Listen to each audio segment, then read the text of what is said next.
There is no romantic way to fist someone.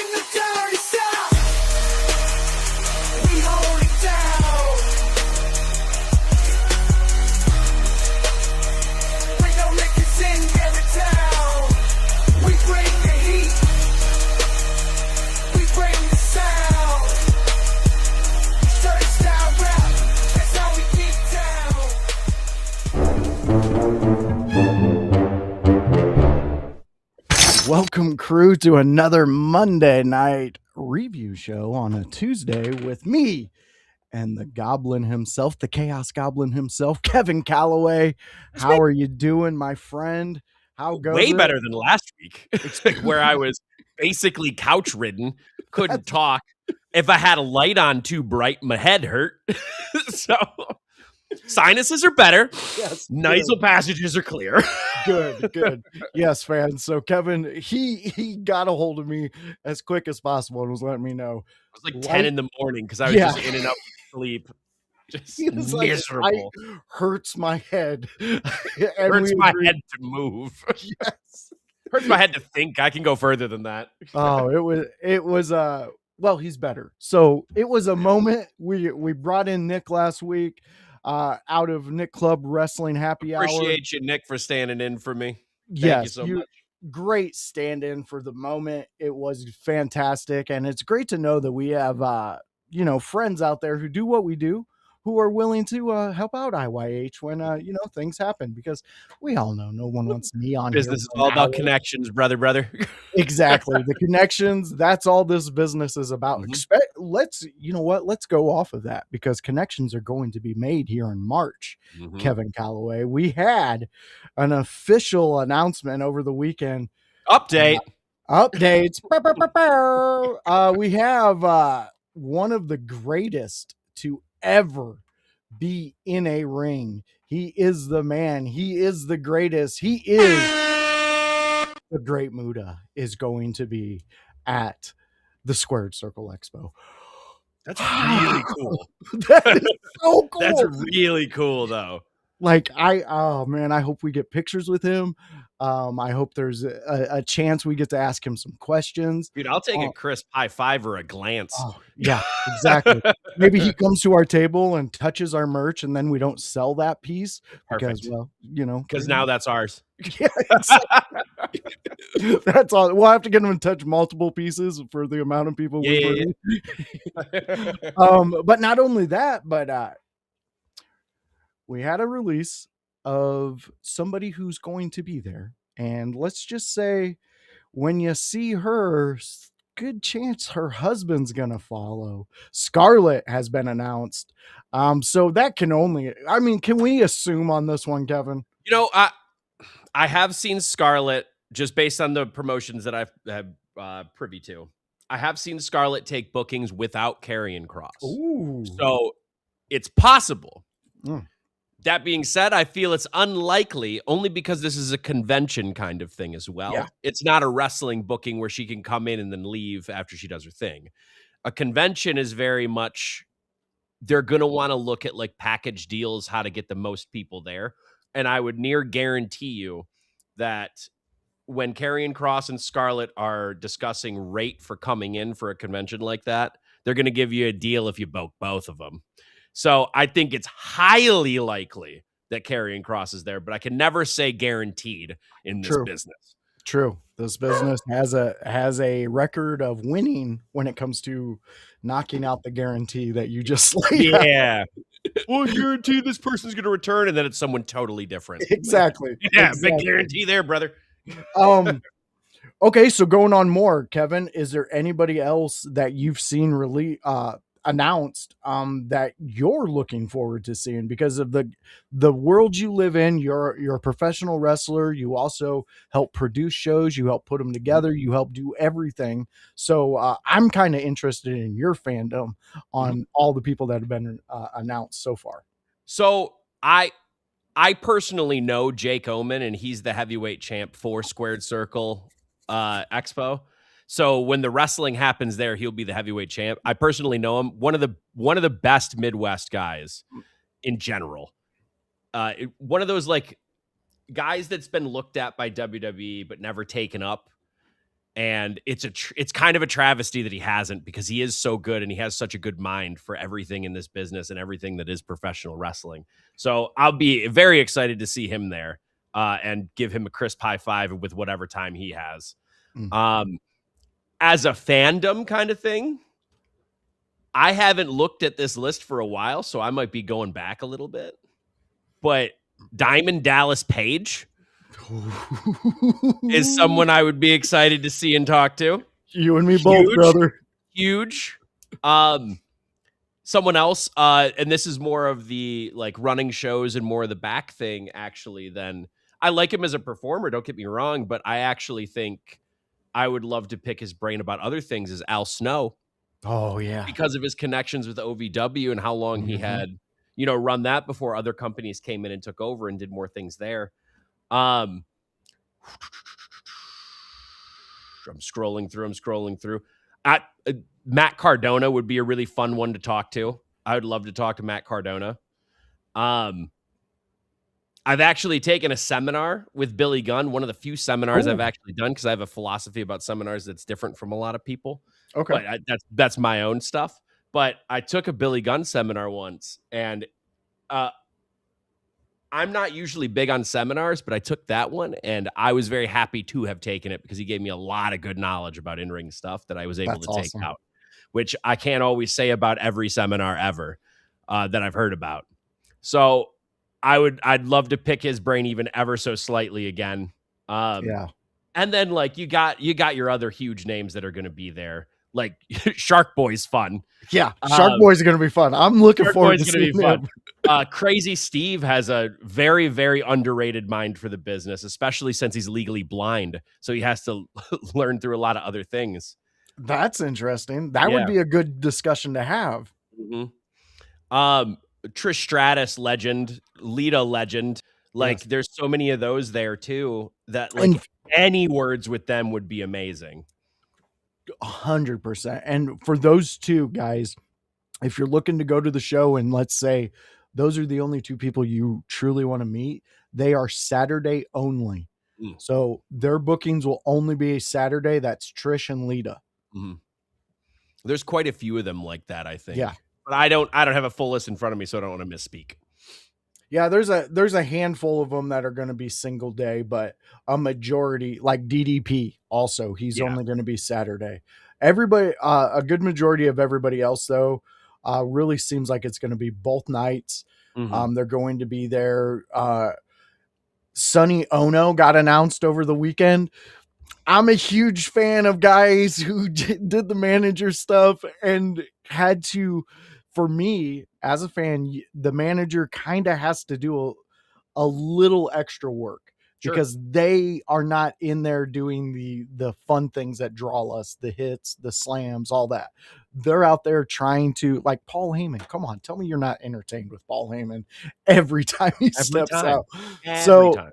I'm looking forward to that. OG Tony jumping in. What's up? Tony, what up, baby? We are talking Squared Circle Expo right now before we jump into Monday Night Raw and cover that. So OG Tony, if you know anybody out there that you're liking at the Squared Circle Expo, let us know. Can I hit a quick fantasy football update from Kevin? Let's go. Perfect. I don't want to spend too much time on this, but I do want to say, for the record, out to the people, IYH number one place. You're welcome, boys. Team Auto Draft. Thank you, Skynet. Bringing the lads to victory. Unlimited tendies with a big picture of Dominic Mysterio. That's my profile picture. So fantastic. 12-2. I also wanted on record, my points 4 which is generally a good metric of how good your team is for fantasy football. 6th place. Like 200 points below first place. Interesting. Points against my fantasy defense, so to speak, as in AKA my luck, first. Hey man, you gotta take the wins when you can get them. Oh, I intend to, because I will assume that my team will get exposed in the playoffs, and that's okay because I'll take number 1 season, and then I can just lose in the playoffs. That's fine. Exactly, because I think it's just for the football season. I don't think we're doing the playoffs. I agree, and on top of that, it would be a very Lions thing of me to do. That would be very Lions. You got to be a very Lions thing of me to do. So I have to stay consistent. Exactly. Also, an update because I haven't talked about this league in a while. The Guillotine League this year. I'm still in it. There are 4 teams left. You're top 4 of it. Yeah, there are 4 teams left, and because I haven't explained this in a little bit, how the Guillotine League works is whoever has the lowest point total out of all 18 teams that start, or however many teams are left that week, that team is completely eliminated and all of their players are dropped. They are out of the competition. Damn. At no point have I been the lowest point total. Damn. The whole time. That's awesome, man. So we're on week 15 now. I think we have like $500 going to first place. Ooh. And Kevin, I think 130 going to second place. So I'll take second, brother. Yeah. I mean, that's not bad. And Kevin will put that away for the Squared Circle Expo because that's where we'll be. And we had OG Tony. He's saying Great Muda. Oh, dude, we are there with you. We already discussed if he comes to our table, touches our merch, we're not selling that. I'm not selling it. That's us now. That's ours. That's us now. So hit us up. Paul Heyman also, and because we were talking about Paul Heyman, he is the ultimate conniving mastermind. Very true. Him, Freddie Blassie, and Bobby DeBrain. Those are the top ones, I think. Jim Cornette, close 4th out of those. Hey, I cannot argue with that list that you made. All right, fans. So we've hit the Squared Circle Expo. We really hope that you go out there, you get your tickets. General admission tickets are already out there. They're on sale. They're going fast. Mm-hmm. I even see people in their comments complaining, oh, the general admission, that's all that's left. Yeah, that's all that's left because you're a late Sally. You got to be an early Marvin. An early Burley. To get these we're just going to rhyme. Yeah. We got ours as soon as they released. I mean, let's just be honest. We're like, that's ours. Yeah. So join us for that. It's in March. You're going to have a blast. There's going to be so many great talents, so many people that we've discussed. Killer Bees will be out there too. You got to throw them out. They have history. The Headbangers, they'll be out there. But come join us in March. It's going to be a fun time, and it's going to be a reason why IYH is a household name coming up because we're going to make an impact and be ready for the next ones. All right, Kev. So we got through that. We got some fun stuff out there, letting the fans know. We gave them your health update. And so let's get into Monday Night Raw. That's why we're here, right? Yeah, that is why we're here. That's why everybody comes in and says, hey, what are you guys talking about? Oh, Kevin's health. Cool. Let's get to Raw. Yeah. I'll be back for Raw. Okay, so Raw kicked off. Thought it was a pretty cool kickoff. I enjoy this Gunther bully, I guess, character that he's portraying right now. He's obviously heel. He comes out. We officially get the countdown of John Cena. That was surreal. That was surreal to see. And the fact that Gunther is playing to it and that he's like making it a priority, like especially in that moment that he had in the center of the ring. And then when he was leaving the ring to call back to it, check his watch. I like those little things. Those little things make me happy when I see a character doing it. He's so good at the little things. He really is. My question to you on this segment, do you feel that some of the rhetoric and the complaints that we're hearing from the fans for the Cena tournament on who should be facing him for the his final match. Do you think that takes away a little bit of the masterfulness of what Gunther can do in times like this? It kind of just dilutes it, or where are you at with that? It only dilutes it if you don't want to have fun and you just want to complain online. In my opinion, in the sense that, like, okay, no matter who they picked for the final opponent, I like Gunther as the final opponent. But if they didn't pick Gunther, they went with somebody else. Even if fucking Edge returned somehow through AEW and he was the last opponent because he got through the tournament, there would still be a vocal online community that was still very angry. You cannot appease everybody on the internet. It's just not going to happen. And the people who will complain about it not going to a younger guy, the people who will complain about it that there wasn't as many surprises in the tournament, which I do feel they could have had some of the surprises go further than just the first round. They didn't need to go into like the semifinals though, because you give them one win, maybe here or there. Maybe Zack Ryder gets a win and then loses immediately. Cool. I would have enjoyed that. I'd have been fine with that. Mm-hmm.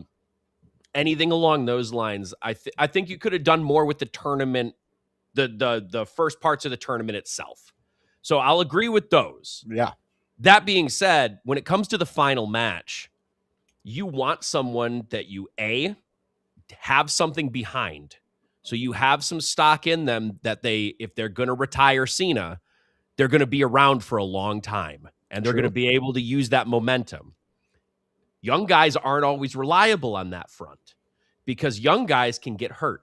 Young guys aren't established as much yet. And I know the argument is generally like, oh, well, then the win against Cena will establish them. Sure, it could do that, or it could be their downfall. Look at Austin Theory. Austin Theory had a match with Cena. It was supposed to be a star-making moment, right? Yep. It wasn't. No. It ended up going up in flames. So and then he has to start crawling back from the bottom of it because of that. You put them into positions they're not ready for, and it's so difficult. I don't disagree with OG Tony. OG Tony, you're on it. They just want to be mad. And that's okay if that's what you want to be, but don't dress it up like it's some like big opinion. Yeah. You wanted someone else there because your favorites weren't in it. Yeah. Okay. That's fine. You can have that opinion. You're completely valid in that opinion. But to me, when you're looking at this, you want someone who's established. And I'm going to compare it to something that a lot of people were pissed about at the time too. But in hindsight, holy shit, did it work out. Undertaker's streak. Mm-hmm. It was ended by one Brock Lesnar. Brock Lesnar then went on to destroy John Cena in his next match at SummerSlam and win the title. By doing that and having a reign of terror where he beat Taker, he basically retired Taker from his powers, is essentially what happened. Yeah. Then he went on to kill Cena, the biggest thing in the company.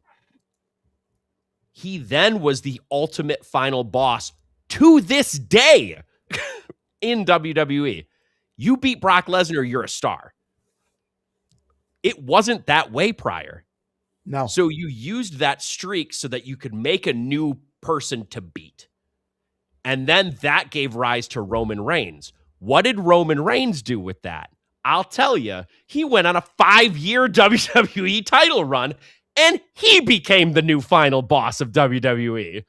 So now you have a face boss and you have a heel boss. You beat Roman if you're a heel. You beat Brock if you're a face. And the second you beat them, you're a goddamn star. 100%. That's what they did with it. So now you have Gunther. Gunther is butting in front of that. Yes, and Gunther's matches with Evan, he's a master at this match. The match where he gets to be a bully, especially with guys smaller than him, and making them look like $1 million without killing his own aura. He's so good at that. He really is. He might be the best in the business at it, quite frankly. I can't find anybody I don't even better. think that's a controversial statement.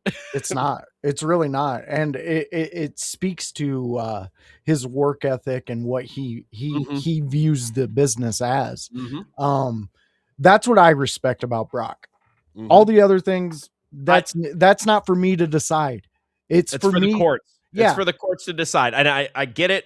He may not be a scumbag somewhere down the line. Cool. I willing to admit that. But as far as what they did with him, go ahead. It's beautiful. It really is. And you laid it out perfectly, because you made the case for him becoming the final boss for the heels. And it was that way, because there was moments where if you heard that music, whoever was in that ring Struck fear into their hearts. Yes. And if you're a fan of them, not my guy. It's not going to go well for my guy, but Brock is I've heard so many people say Brock is one of the safest guys to work with in the ring.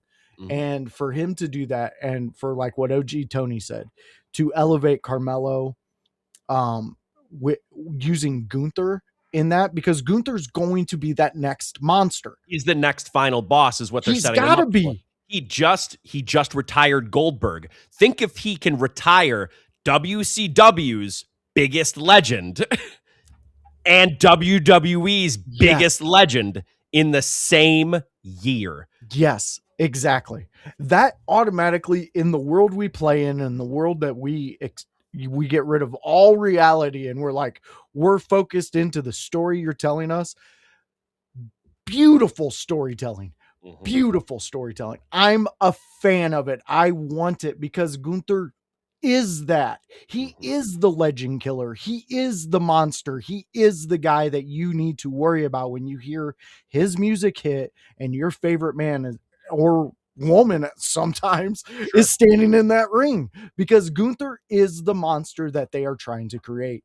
And in this tournament, I'm happy that he is going to be the one to do this with Cena. They're going to put on a great match. It's going to be high caliber. Cena may be on his very last match, but tell that to his last match. Tell that to the Dom match. Tell that to the last Cody Rhodes match. Tell that to the Styles match. Yes. The whole year, it was clear to me at some Cena really went to try and do that heel run, but he was uncomfortable being a heel. So you had some awkward moments of that, and that's okay. He was never a heel. So you can't expect him to just, after 20 years, be able to flip that switch and be like, I got it now. And that's not going to happen. But ever since he turned back face, you've seen what Cena can do still to this day. This match is going to be amazing. When he has the heel to work off of, like a Dom, like a Gunther, always a good match. Even if you don't like Cena, it's always a good match. No, I agree with you. And fans, John Cena just sat down with Joe Rogan and Tony Hinchcliffe and had a great interview. I would love to, before we go on to the next subject, in that interview, Tony brings it up perfectly, because they're talking about the heel turn. And Tony said to him, and it's much my same mentality. He looked at him and he said, I was never a John Cena fan until you did the heel turn. And what surprised me is once you did the heel turn and you turned back to a good guy, you had me a fan of yours for the rest of your career. And that's the genius of what John Cena can do. I'm telling you, I listened to that interview. I'm a Cena fan. I like what the dude's saying, what he's doing, what he's putting out there. He even though my biggest dig I've had at him is the whole Taiwan issue, he addressed it and he said, I was a fool. I was the one who was the fool in this whole situation. When you could take accountability for things like that, even though I'm a little annoying when I come to the things that bug me, you made me a fucking fan of yours. And I'm so glad we're here to witness it's this Saturday, right? It is this Saturday. The very last time. You know what's crazy about him admitting it too? That's a very babyface move. So even if you were looking at the product and you were looking at it from a WWE perspective, that was Cena. That was just the guy. Yeah. But even if you were to go into a ring as a babyface and you've taken L after L after L, I'll actually use an example from Raw, and we can talk about the segment afterwards if we want, because I think we're wrapping up on Cena. Yeah. Even babyfaces need to admit what the truth is. It doesn't matter how much it hurts. So take LA Knight. LA Knight came out and he saved Mysterio, and we'll get into that in a second. But he came out and saved Mysterio, but one of the first things he said on the mic was, I've been taking so many L's around here, and I need a win. He was truthful. Yeah. You want to get behind someone who is telling the truth, because honesty is one of the best selling points. So to that point, like, Cena is humanizing himself, and he's been very human for a lot of his run. He just hasn't openly spoke about any of these things. He'll always, from what I've ever heard, he's always admitted responsibility for things in whatever small interviews we've had. But now we're getting all of the interviews with all of the questions. We're getting everything answered, because that's what he wants to do now. He wants to have that break so that he can retire in peace, essentially, and he can have a good retirement. And I huge respect for the man. He carried that company for 15 fucking years. Yeah. Before finally saying, my body is dying, I need to transition to Hollywood. Cool. You did it, brother. Yeah. And it's going to be a really rewarding Saturday. A little hurtful in the old hearts and the feelings. Honestly, there might be a tear or two shed. There might be. We won't talk about it, but it might be there. But yeah. So great career, great setup for this final match. I'm a fan of it. All right, Kev. So you mentioned a subject. Why don't you kick us into it and let's talk about it? Absolutely. So in that, I'll have to back it up just slightly, because that was the end of something to begin something else. We have Logan Paul essentially situated as a member of the Vision without them actually admitting that he's a member of the Vision. Yeah. Paul Heyman has specifically, I watched the post show to Survivor Series. They would ask him a direct question of, hey, is Logan Paul in the Vision? And Paul Heyman just looked at them and responded and said, I have no idea who the masked man is. That didn't answer the question at all. So to me, that means Logan Paul is both in and out. In, out. They don't want to admit it. Yeah. And I think they're keeping their options open just in case. But we had Paul Heyman give Logan Paul brass knucks. So he's influencing him, and he's using Logan Paul at minimum. Logan Paul gets those brass knucks and just starts beating the teetotal shit out of Rey Mysterio in the entranceway. I don't remember what sparked him hating Mysterio in that way. I think it was just a passing remark. Oh no, he got slapped the week before. Yeah. That's what it was. A week before. I had forgotten that part. And he attacks Rey Mysterio. Rey Mysterio starts getting the better of him, but then we get this masked man again. We're getting this masked man twice tonight. We'll get to the other one, but the masked man to me could go a lot of ways. And I didn't get a chance to discuss this last week because I was sick. But I'd love to see it be someone who we haven't seen in a while, someone who could use some kind of a push. I'm not going to say specifically who it's going to be, but we've got a lot of options. I've seen internet chatter about Montez Ford. I've seen internet chatter about Austin Theory. I've seen internet chatter about, why does it have to be a man? What if it's a woman? Zoe Stark. I've seen a lot of internet chatter about a lot of different things. Whoever this masked person is, it's got to be something that's going to end up elevating that person. And that's all I want out of it. I feel like they're holding it out so that it's going to be revealed on the first Raw of the new year, when Braun Breaker faces CM Punk. That's when the masked person gets revealed.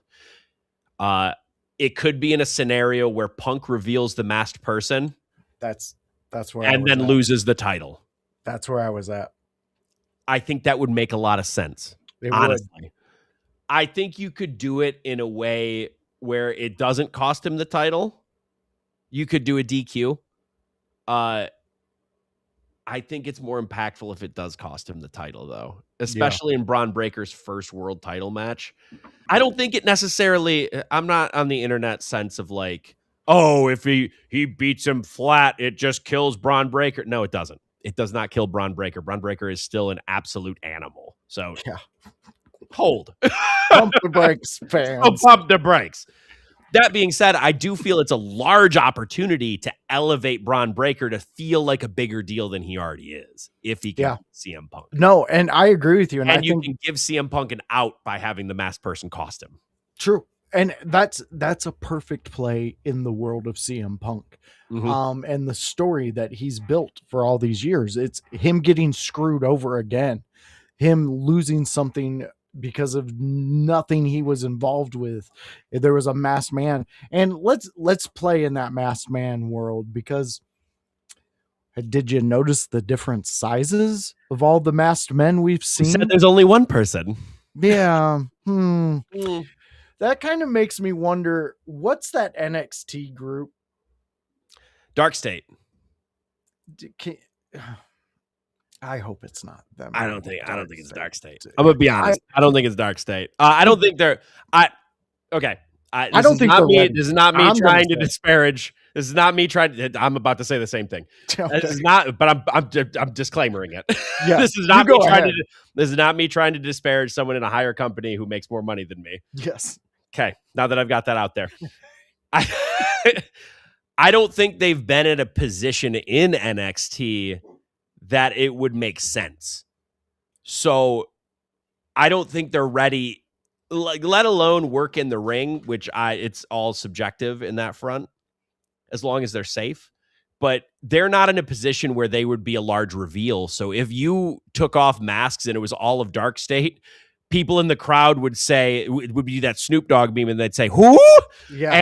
And you don't have something. That's the problem. You don't need to have some level. You don't need some superstar that's all the way up here, but you need someone whose name recognizable and face recognizable that the audience knows. No, I agree. Or someone who's going to be like an Obafemi who's immediately fucking recognizable. I don't care if you know his name. Yeah. Oh, no, I agree with you on that. And that's what I meant by they're not ready. They're not ready in the storytelling of them. Yeah. Of this group. Because, like, again, you could skip a rock and it goes 3 little skips. Wow, that's amazing. But what do the eyes look like who's watching when you skip that rock and it goes 40 times? Or it goes across the lake or things like that. So we have a good base right now, but we need more built into this group before that's even a possibility. I agree heavily. I threw it out there because I also heard the Zoe Starks thing. And if you're going with that, let's say their plan is Zoe's going to join the Vision. You have to play in a little bit of reality. And the 2 or 3 people that you've sent out there so far dressed in how the masked man, none of them have even touched her stature. No, like you are wanting me to jump through a hoop that is the size of a thimble. Yeah. And I'm going to tell you, if that's impossible, I can't do that.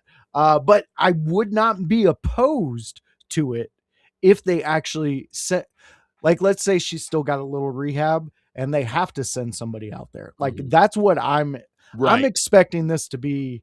Somebody, I could actually see it being Jericho and coming out and disrupting Gunther before the Cena match.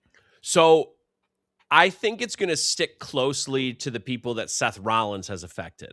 So I don't think it'll touch the Gunther and Cena thing. I think they're going to let that be its own thing, because then you're going to, and this might be rightfully so with internet complaining, I don't want Gunther and Cena's match to have a shit ton of interference in it.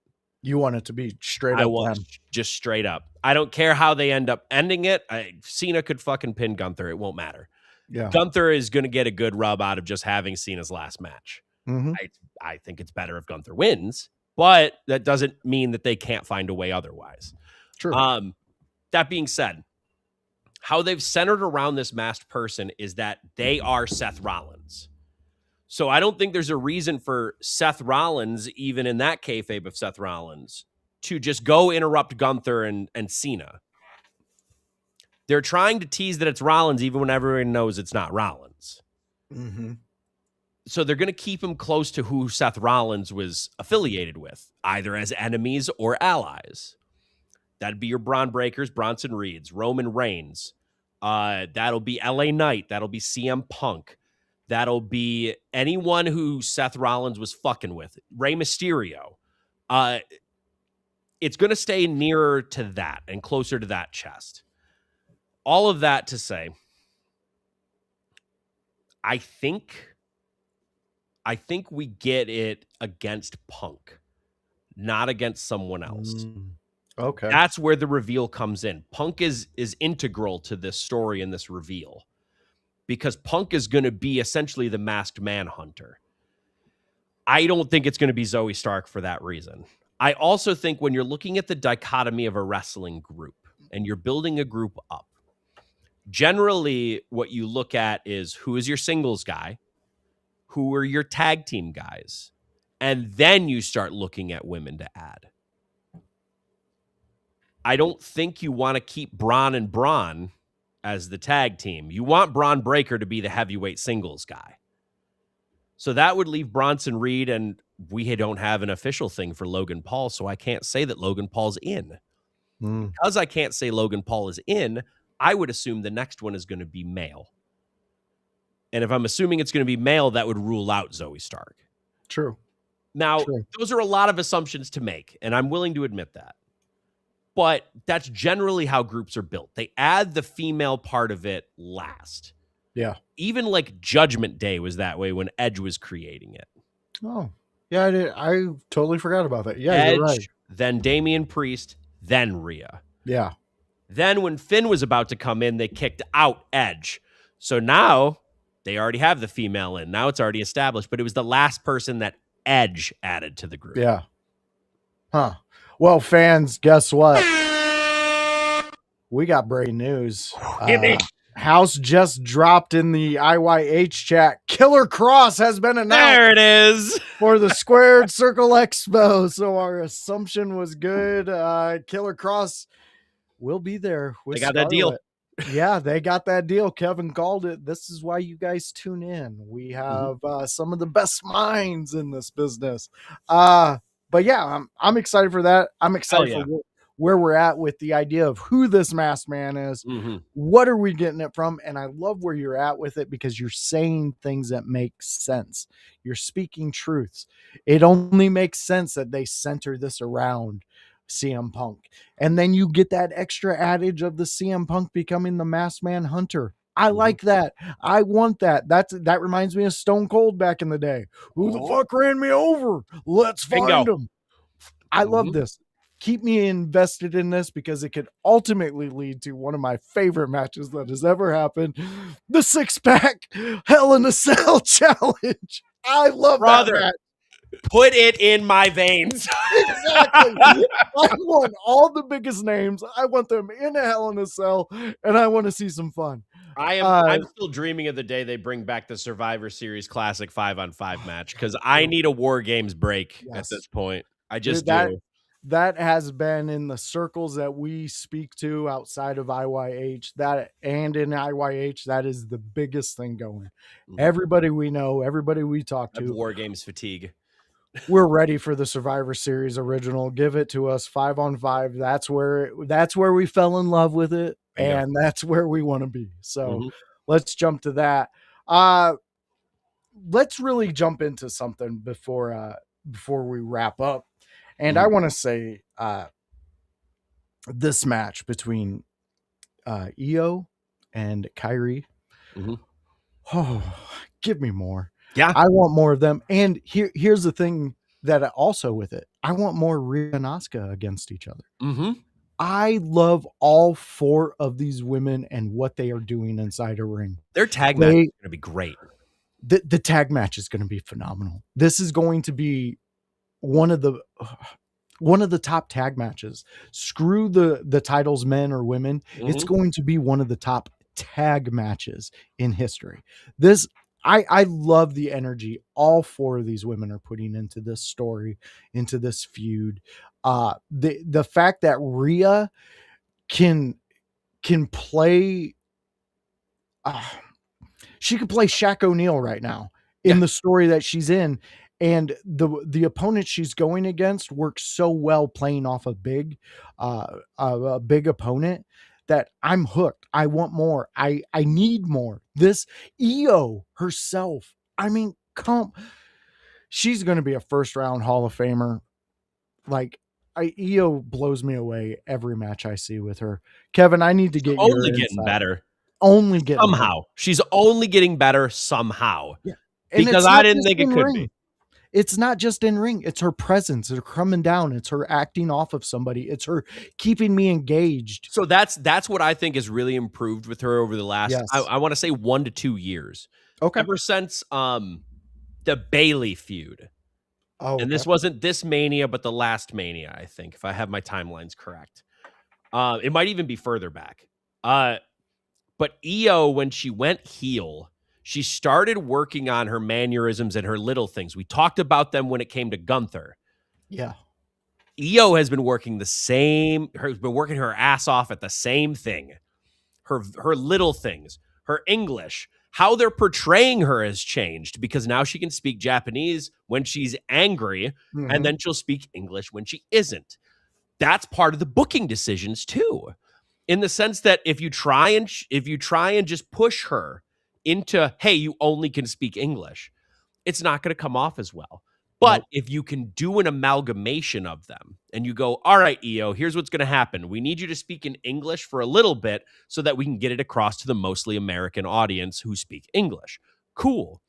Then when you really need to go off on someone, we're going to have you speak in your native tongue. And then you just pop off, girl. Yep. Yeah. And I love it. It works so well for her. Mm-hmm. And those little things in the ring, she now has a signature thing that people are doing, and that's this. She started doing that probably just on a whim because that's how most of the things in ring happened. They didn't talk about that shit in the back. She just happened to do that once because she was excited, and everyone took to it. And she went, you know what? That's mine now. Yep. And she rolled with that. She recognized it, and it ended up making her in-betweens way more because it gave her something to do with her hands. And that's one of the biggest things for people. What do I do with my hands? Yeah. What do you do with your hands at those in-between moments? You're just looking at a crowd and you're looking at a crowd.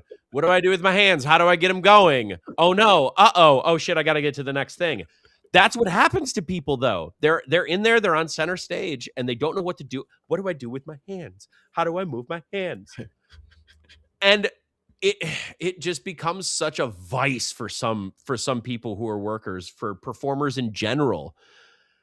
She has the thing now, to do with her hands. So now that's what grounds her back in so that she can do other things. And once you have that thing, it can be an absolute blessing, and it has been. And boy, the biggest thing I want out of all of this shit when it comes to the tag team division, the tag team match here, the thing with Asuka going on, the thing with Io going on, all of that, I want more Kairi Sane. Yes. I want this to elevate Kairi Sane because she's still, if I'm not mistaken, she's still pretty young. Yeah. So Asuka's going to end up retiring before her. She's young enough. She's about 37. That's not that old for professional wrestling. Asuka's 44.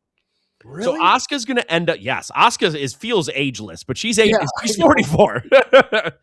She's looked the same the whole time. Yeah. I would have said 30s, mid 30s. But honestly, the only reason I knew that is because I looked it up recently. I know she's mid 40s. So mid 40s, now you're starting to get closer to where you might retire. And that depends on where your body is. And I know Asuka put herself through a lot of stuff in Japan. A lot of stuff. Mm-hmm. Because of that, her body might not hold up as well. That means we can get a Kairi elevation off of an Asuka downfall. And I'm not saying we need to rush it. I think we keep the Kabuki Warriors together for maybe even 2 years. But as Asuka starts thinking about retirement, that's when Kairi needs to get put over. That's the moment. No, I can completely agree with you on that one. And I feel that this match with Io last night, Kairi, it elevated Kairi's style. Yeah, it really did, because those stomps that she was doing out of the corner with Io hanging Mhm. off the turnbuckle, almost in like a makeshift tree of woe. Mhm. She made those so impactful Mhm. that it made the way Io reacted to it, it just made it look devastating. Yep. And like, I like when Kyrie in the match, Io started getting over on Kyrie. Kyrie's a little beat up. Asuka did the in between the rope slip to where Io came out to the outside, and then Asuka and Rhea got into a altercation outside. But then, as soon as Io was able to get up and get her senses back because of Rhea, Mhm. there was Kyrie right there, out of nowhere, just boom, right off the ring apron.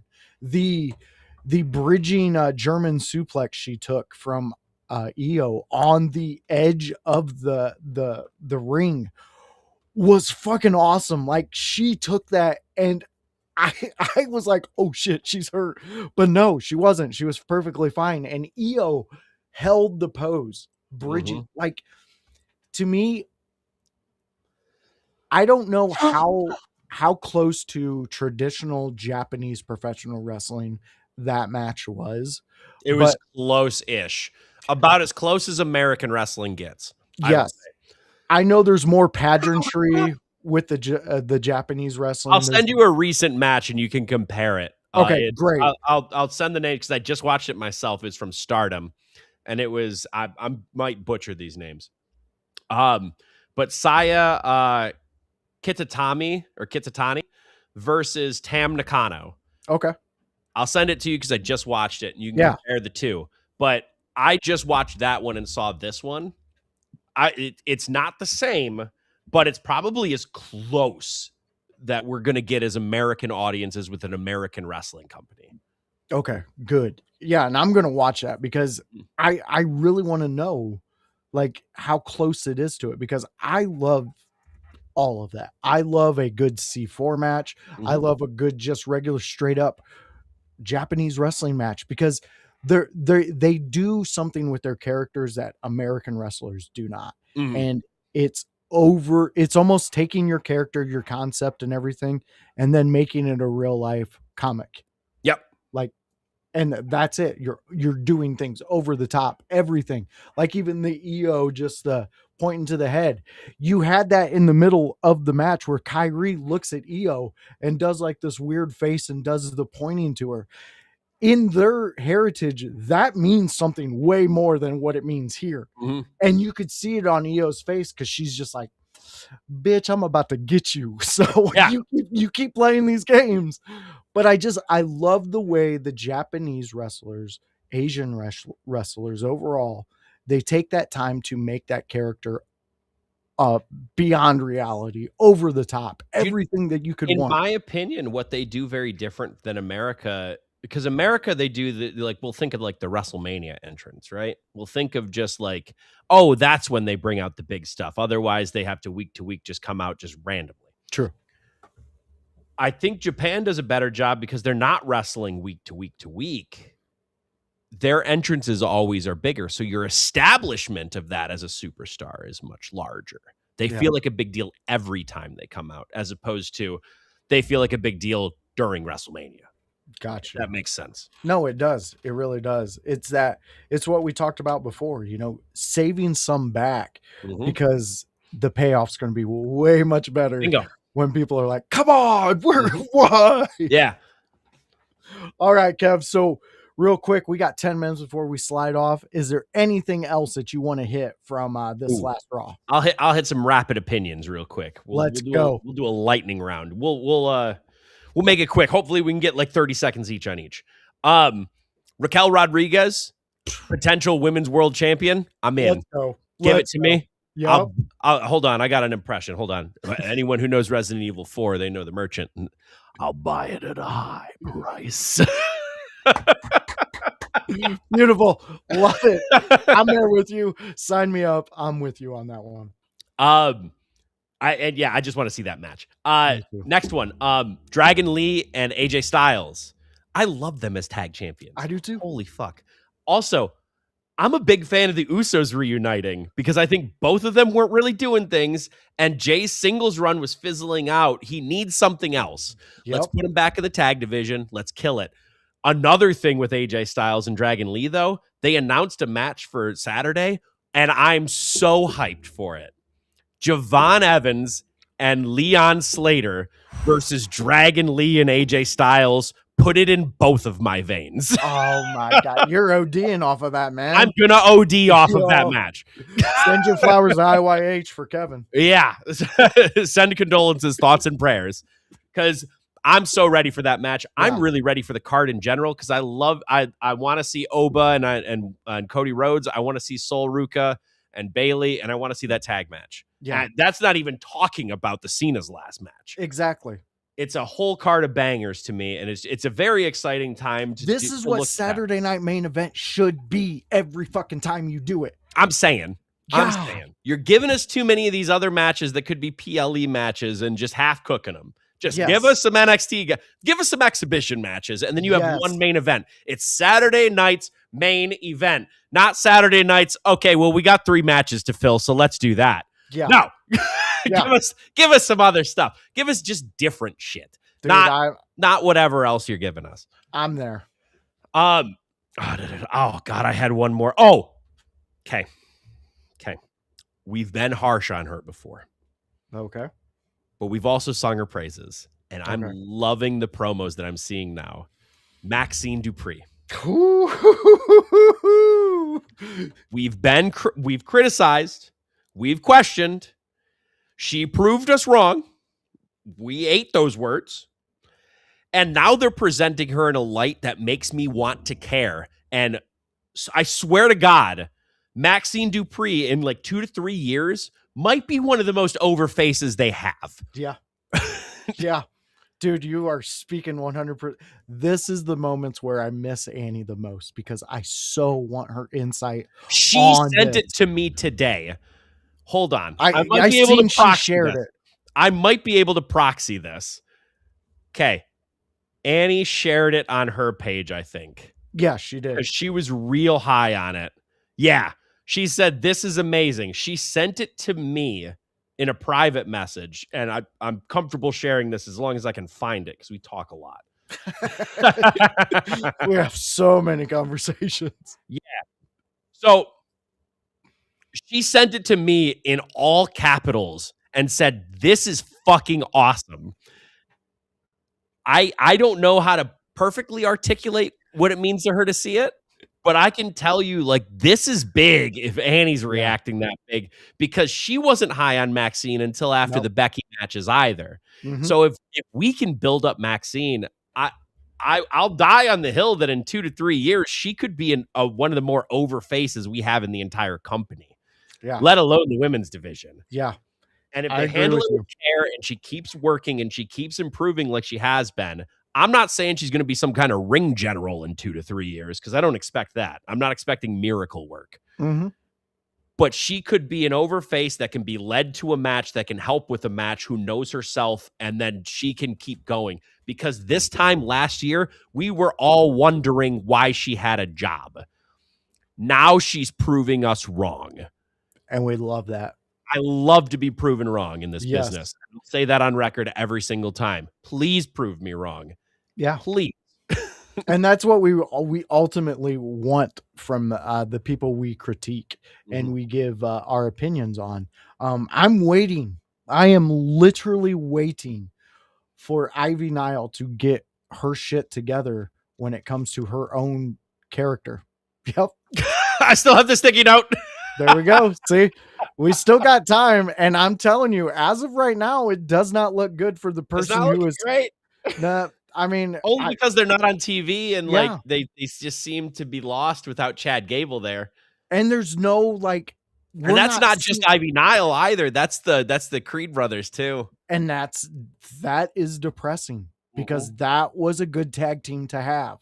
So I'm just waiting to eat my words on that. Hopefully it happens. I hope we eat those words. Yeah, because I want to see the best. I want to see what she brings. I want to see why they looked at her and said, we need you on our roster. Mm-hmm. So it's in her court to prove that to us.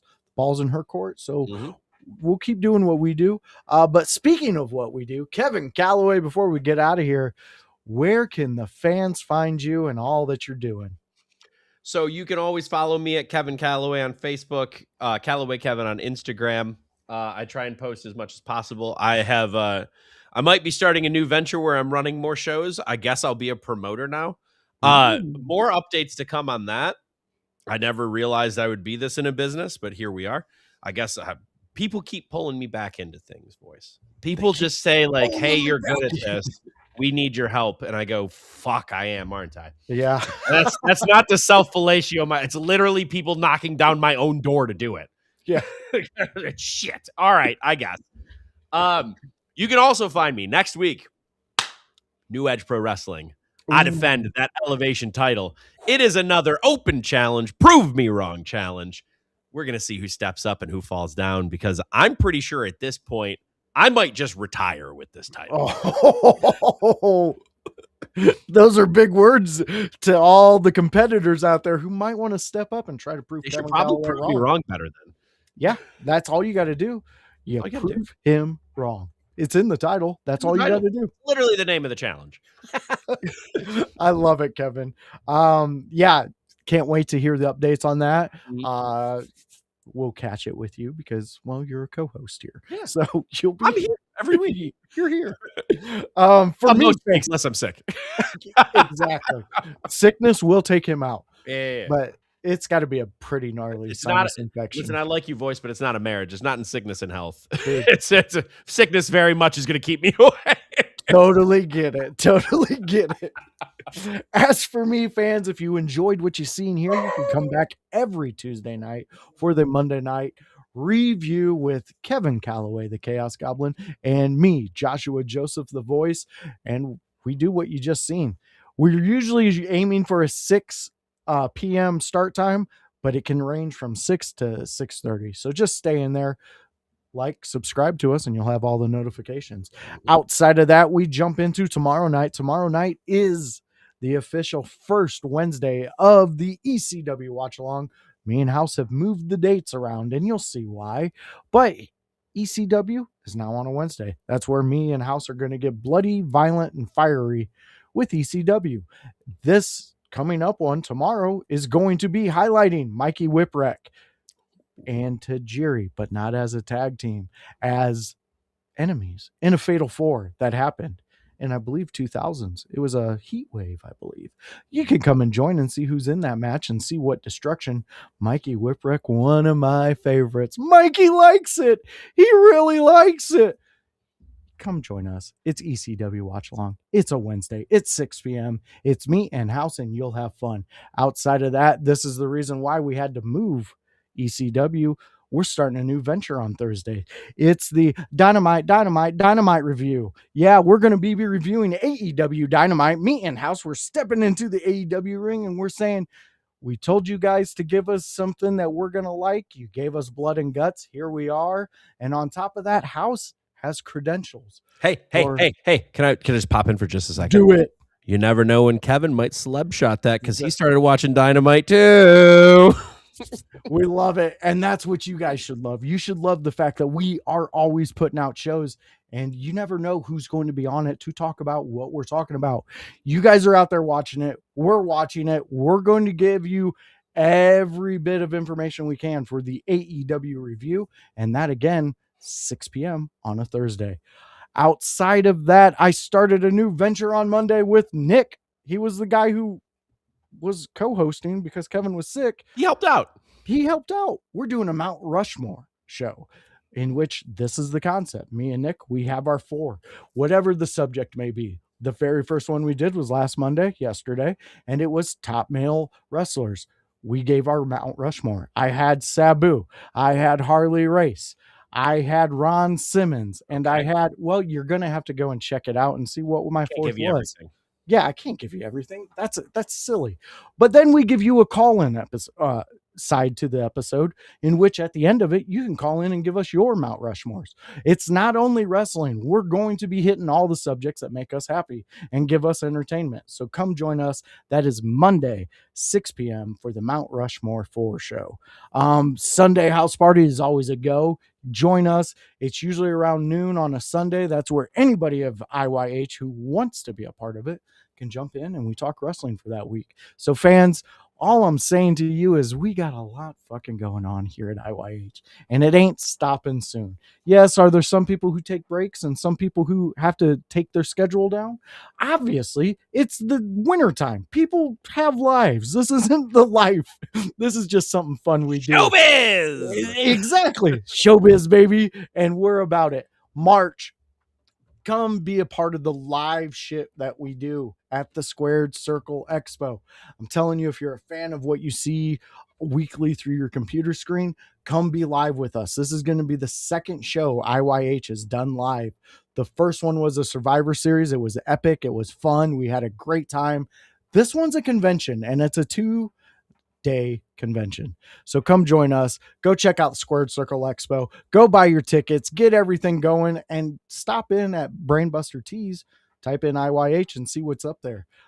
Kevin, thank you as always for joining me in this endeavor. Yeah. And we will see these animals next week. Glorious. These glorious People. animals. Chaotic people, even. Some are very chaotic, but we will be with you next week. So for me, for Kevin, for IYH, peace.